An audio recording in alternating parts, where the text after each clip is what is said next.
Je pense que le président ne rentrera pas dans le salon.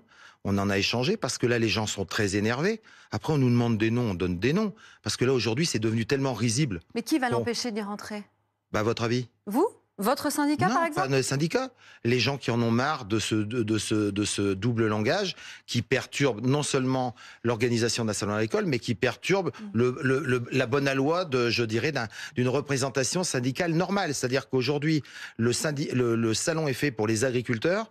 On veut amener, comme j'ai déjà dit, et sur votre plateau, on veut amener des simili black blocs pour discuter avec les agriculteurs. Où il y en a, faut savoir que nous, il y en a quand même, ils ont été, Alors, ils ont eu quand tout vous parlez détruit. des black blocs, vous faites référence au soulèvement de la terre. Bah oui, c'est des black mais blocs. vous savez que le président de la République a le droit d'aller à ce salon de l'agriculture. Vous n'avez pas le droit de l'en empêcher. Mais le droit, il appartient à ceux qui se lèvent tôt. Donc, on verra demain matin à qui il appartiendra. Donc vous êtes prêt à vous placer dans l'illégalité?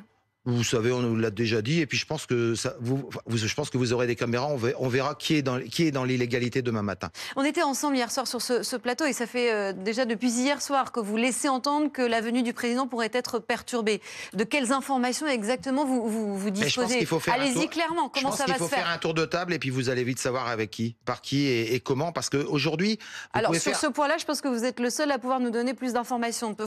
Qu'est-ce que vous sous-entendez, que Grégoire de Fournas a des informations? J'ai dit un tour de table, pourquoi vous prenez, je pense qu'il y en a d'autres aujourd'hui, et vous le savez très bien avec qui on a échangé, vous avez des informations, vous avez dit des JA, donc vous avez aussi d'autres informations, donc moi je vous dis aujourd'hui, et ce que j'ai dit déjà il y a un mois, que s'il n'y avait pas des solutions, des annonces, et que ça répondait pas aux agriculteurs, ça se passerait mal. J'ai pas changé d'un iota, même si tous les jours c'est un système à rebondissement, rien ne s'est amélioré. Je vais même pas parler de l'affaire des soulèvements, parce que là je vais dire c'est un quiproquo, ou là c'est la cerise sur le gâteau, mais c'est même pas le problème. Mais vous souhaitez qu'il soit empêché de venir? Mais c'est pas une question de souhaiter. Qu'est-ce que vous voulez qu'ils disent? Si. Qu'est-ce que vous voulez qu'ils disent aujourd'hui avec tout ce qu'on lui a demandé? C'est clair. On a demandé des reports je dirais, une année blanche. C'est non. On a demandé des avances financières pour les gars qui sont vulgairement dans la merde financière dans le Sud. C'est non. Donc qu'est-ce qu'il vient faire?